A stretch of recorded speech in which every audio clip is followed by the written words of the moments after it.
him as like running back 6. So I mean, I was all in. So minimal impact for me, though. I still think Ramondre has top 5 running back potential, even with Zeke in town now. Allow me to elucidate the goal line impact here. Ramondre Stevenson has not been very good at the goal line. Career numbers about 35% converting carries inside the 5 into touchdowns. Last year, just 2 of 12 attempts inside the 5 turned into touchdowns for Stevenson. Meanwhile, Zeke, obviously awesome.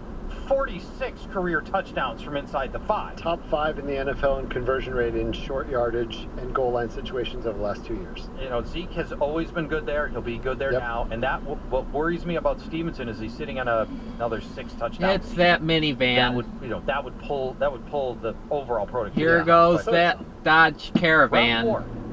If I take Justin Fields around 4, am I wonder getting if the he's same going to upside Kroger as Jalen Hurts and Josh Allen? But or he 2 might rounds be going to later, Greenview. Brian? Rushing wise, yes, Fields might have the highest upside of those 3, but passing wise, so overall, I don't know. Granted, Fields had no one to throw to last year. They've got DJ Moore now.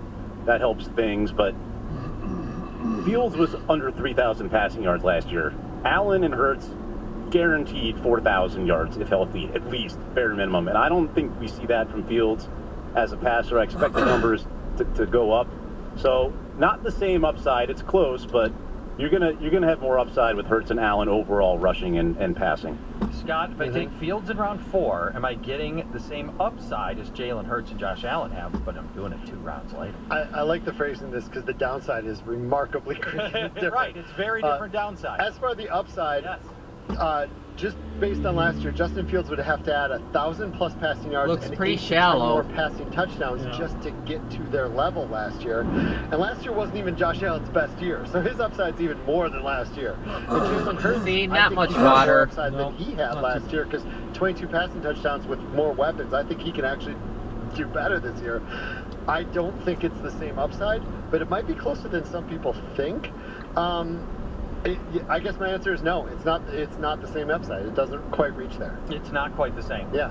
It's not that far off on a pure upside. Exactly. It's not that far Yep. off. If we get roughly the same output from Hurts and Allen that we had last year. Right. Let's go to round 5. The last of the elite tight ends fall into round 5. That's Kittle, Goddard, Waller, all going off the board round 5. Scott and I love Waller. Yep. Do I need to grab one here? Do I have to take one of them? One of the 3. If I don't have a tight end yet and it's round 5, those guys are here. Do I have to take one? Scott? I love the phrasing of this question because I answered something similar earlier this week on another show, and I said virtually this exact quote. In round 5, Waller is an auto smash.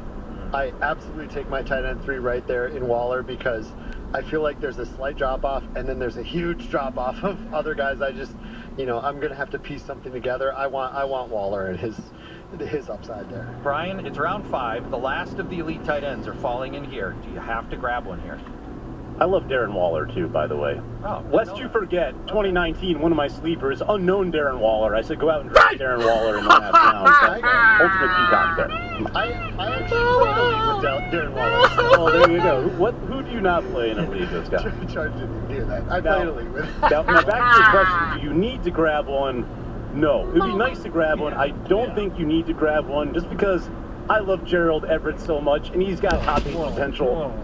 So you can get him much later. And there are some other intriguing options later on. Chico Conquo, before mentioned, I think he's got a ton of upside. Juwan Johnson, I don't think is getting enough love in New Orleans. So it depends on the ebbs and flow of every draft. It'd be nice to get one of those guys, especially Waller, but to me, I don't think you need to grab one. And I know you're going to disagree with me, Charge, but it's okay.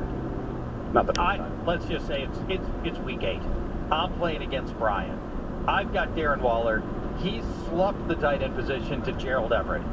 It's Sunday morning. I'm rolling out of bed with a bounce in my step because I've got the second highest scoring tight end in fantasy football.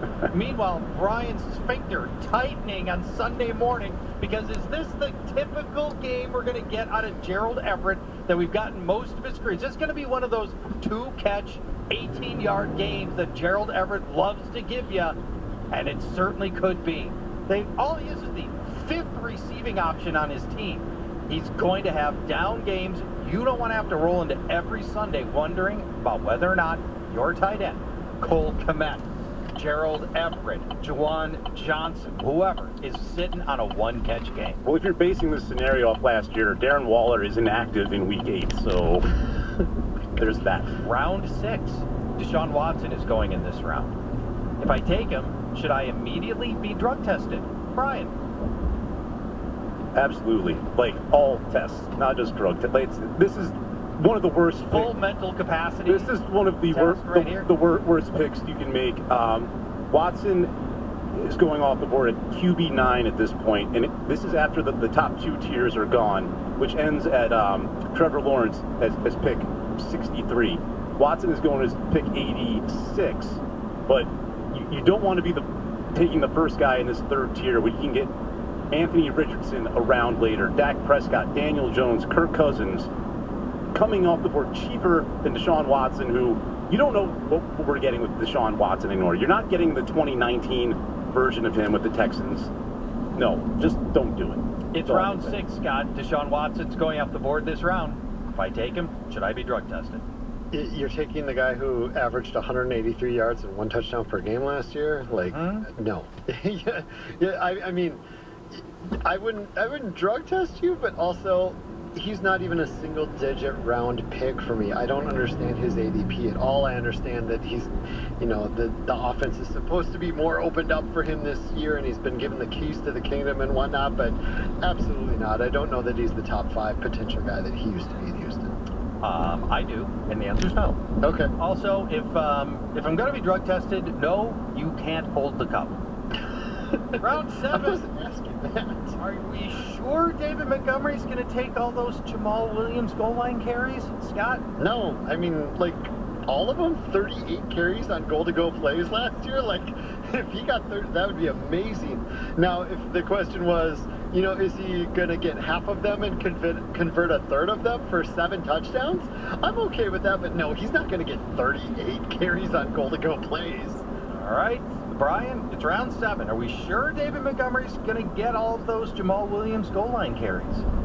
He's not going to get as many carries as Williams did, like Scott. No, the question is all of them. He's going... how it's worded, he's going to get all of them for the Lions. It's not going to be Jahmyr Gibbs. And I gotta steal some stats from Jamie Calandro on Twitter. Yeah, Jamie's a good guy. Jahmyr Gibbs, negative .55 rush yards over expectation in college. Is the worst of any top 25 running back prospect over the last 3 years. Wow. By the way, he's sub 200 pounds, so he's not built for goal line work. No. He has a stuff rate over 25%, which is not good at all.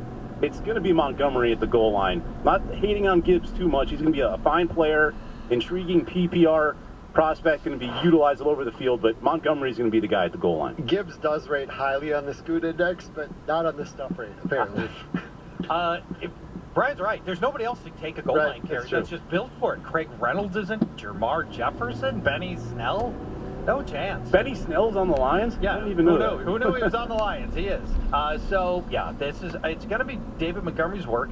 And because they were successful running inside the 5, that great offensive line in Detroit, I think they keep doing it here. Not sure what's going on with that. Brian, if I Not take sure what's Tua going on. Tagovailoa as my number 1 quarterback, round 8, Do you? how quickly do I need to back up that pick with another quarterback?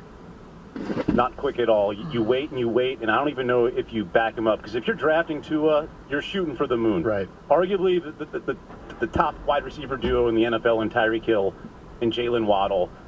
If something were to happen to Tua, if he gets his bell rung once, that's bad news. It's probably over. You go and grab Mike White off the waiver wire, or at the very least, you're waiting till the last round. If you're drafting Tua, you're all in. So you wait, you don't draft the backup, and you just hope he stays healthy. All right, Scott, if I take Tua in round 8 as my number 1 quarterback, how quickly Never should seen I this make backed a backup up this quarterback? far. Not quickly at all, especially based on how drafts are going. But I have to give credit to my guy, Shane Hallam, who had what he thought was a hot take, and I'm like, that seems like a decent take. He spent a lot of this offseason practicing how to get hit and how to avoid concussions, and he might be more aware of that than other quarterbacks. So I'm not sure we need to worry that much, but mostly it's the kind of thing where you can wait several rounds and get safe guys like Goff, It Cousins, just sucks during or wait rush really, hour. much later and get a guy like Sam Howell, who I love. and have that be your backup. You don't have to turn around right away and get a backup. You said sign up. All you have to do is say Sam Howell and I'm in. We are a Washington show this year between Howell and Dotson, I know. we have a draft together, and it's really annoying that we like a lot of the same I players. know. It's going to be a problem. Coming up in 2 days. 2 days. That's not good. When we come back, 3 tough questions. You'll want to play along, see if you can go 3-0 with our panel of experts. And while you're thinking about your own draft, you might want to check against my cheat sheet. Available for free at guillotineleagues.com. You can also join a public league, a private league, and we have a high-stakes variant of Guillotine Leagues called Super Chop. 144 teams, 12-team Amazing. leagues. Win your 12-team league, you get to cash out right then, plus you get to go to the playoffs for the super big pots at the end of the year. Super Chop at guillotineleagues.com. We'll come back. More Fantasy Football Weekly, hour number 2, coming up next. Oh, stop. You should have taken commerce. No. It'll probably be all back. Gambling can be fun, Union Lake Road. kind of like skydiving. The thrill, the excitement. Yeah. But be Union careful, Lake Road or will be. gambling will start to feel like skydiving without a parachute. For tips that will help keep you out of harm's way, go to don'tregretthebet.org. A message from the Michigan Gaming Control Board. Have a gambling problem? Call the Problem Gambling Helpline at 1-800-270-7117. He'll forget about the video game you gave him on his birthday, Wow! Thanks, Grandpa! but he'll never forget how you invested in his future with the UNest app. Wow. Thanks, Grandpa.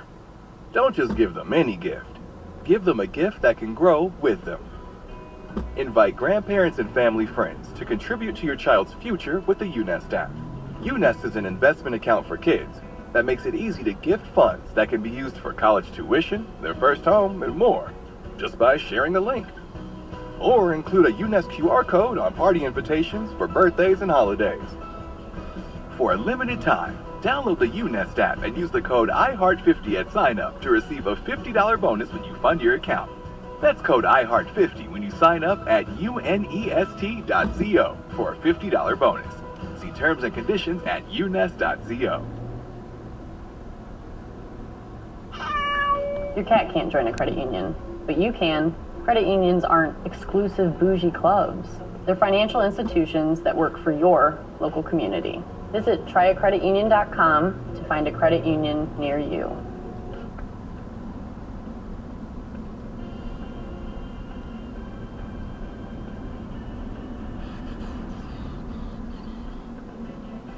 It's time for 3 tough questions. Fantasy Football Weekly continues. Paul Charchian, Brian Johnson, Scott Fish. You can follow us on Twitter at Paul Charchian, at BTXJ. And Scott Fish is at ScottFish23. 24, Ken Griffey Jr., man. Ken Griffey Jr. ScottFish24. There it is. No, I follow you. I don't have to type in. That's true. That's true. Fish, it's like phone numbers. Who knows anybody's phone number anymore? That's very true. When I was a kid, you actually had to dial them, and Let me look. different. I have yours on me. Let me look it up and say it, just to make sure. That'd be great. I would love to help you sort out your lineup problem. Please give out my phone number. Please call. All right, let's jump in here. Tough question number 1. The preseason is the last time to change league rules. Which league rules are so bad they are deal breakers for you? Yeah, it's about time.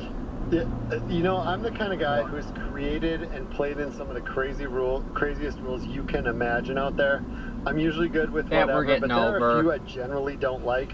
And usually it's the one We'll that cut through the constrain smoke teams' shops. flexibility and ability to manage So we're their own not rosters. having to I sit feel like we're only supposed at to give this one for this. traffic and if I'm going gonna only lost. give one, it's positional limits. I absolutely hate them. Like, you can only have 2 quarterbacks on your team. You can only have 4 Sitting running there is backs on your just team. pain in the I ass. hate that stuff. I get it in a 32-teamer where each team should only have 1 quarterback, but in a normal 10 or 12-team league, positional limits just irk the crap out of me. Brian, the preseason is the last chance for leagues to change, hone, modify their rules. What league rules are so bad that they are deal breakers for you? The main one is vetoing trades, whether it's league vote or commissioner does it. It never works out well, and it's usually it's total BS. If there's collusion involved, then someone will step in. The commissioner, the commissioner and steps in. overrule it. So that's my Which, answer. by the way, never happens. You know, for every league that's got this horrifying trade veto rule, how many of them actually have a legitimate collusion situation where somebody's like, oh, let's make Yeah, a trade. especially in friends leagues. It never happens. Oh, and by the way, off-balance trades ruin the integrity. That doesn't happen either, unless it's right before the playoffs or something. But that really doesn't happen either. And this isn't really a rule, but you're not allowed to complain about a slow draft. You should not be texting, tweeting, emailing people that are on the clock. Just deal with it. You sign up for a slow draft. Quit whining, you big babies. Sorry, I had to put that out there. You're wrong. Brian loves The to trade know. veto is an absolute deal breaker. Absolutely. You cannot be in a league. Everyone that has should agree trade with that. vetoes because everybody's just there to try to undo We have trades our they own think are not values. perfectly balanced. A trade between mutually agreed parties is a done deal. We have our own values, and most of the reason people want to veto Well. something is because it's not good for their Yeah, team. that's right. The second rule that you are absolute deal breakers. Any Yeah, waiver my claim bud. system that isn't blind bidding. I'm not rewarding the worst Well, team. They're not use going this first, as a whatever, detour. Whatever, Yep. anything else is blind bidding. It's the only fair way. And the only strategic way to award free agents is blind bidding. It I'm not was playing any reverse having waiver, to worst to sit first, any of at stuff that ever. light. Even rolling waivers really Just a favors pain the in the better ass. teams because they can sit and wait until their That's waiver. right. They don't need to pick up players. And they can wait It's till they just have the a first pain pick in and the then butt. pounce on the best. That's right. Yeah. Exactly. It's all designed. Any other system only makes it better for the teams that are already good. Yep. There's another one I'm tempted on. I'm close. Superflex. I mean, if I'm in a 12-team league, 10-team league, 12-team league, Superflex, I'm to the point looks like they're where getting I don't ready. think I ever want to be in another one-quarterback league. I've talked about this on shows. My son, he has his home league draft this weekend as well. 10 kids. They've all played in several leagues. My son's played for 3 years. Barricades? None of them have played in a one-quarterback league. We'll It's have to the go point where I'm around. like, is that the six-point touchdown leagues that we used to like? For them, in 30 years, are they gonna be like, oh, I remember the days of one quarterback? Yeah, I think there is going to be It's that. possible. Tough question number 2. Who will lead the Buffalo Bills in rushing touchdowns? Brian. All right, here's a breakdown of the Bills' rushing touchdown leaders last year. Josh Allen had 7, Devin Singletary 5, James Cook 2, Isaiah McKenzie, wide receiver 1. You know it won't be McKenzie or